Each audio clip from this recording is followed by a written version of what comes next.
ثلاث أسباب يعملوا لك وجع في صدرك وأشعتك وتحليلك زي الفل. تعالوا نتكلم عن الثلاث أسباب دول تحديدا لأن بنشوفهم كتير جدا.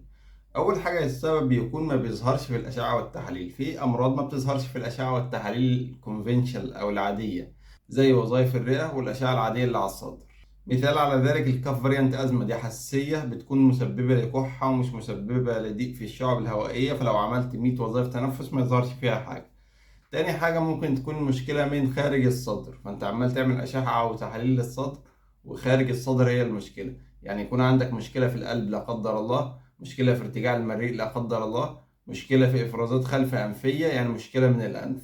تالت حاجة ممكن تكون مشكلة نفسية، والمشاكل النفسية تسبب ألم جسدي زي الأمراض العضوية بالضبط. يعني الشخص اللي عنده ذبحة في الصدر ممكن يجي شخص زيه بالضبط عنده ألم نفسي مسبب له نفس الوجع زي جلطة القلب لا قدر الله. وممكن تعمل وجع في عضلات الصدر، وممكن تعمل ضيق في التنفس، وممكن تعمل كحة. فالمشاكل النفسية ديت حاجة مستحدثة وموجودة بشدة جدا في موضوع الألم بتاع الصدر. فلو عندك ألم في الصدر وأشعتك وتحاليلك كويسة، بص على الثلاث أسباب دول وقول لنا أنهي سبب ممكن يكون اللي مسبب لك ألم الصدر ده. والسلام عليكم.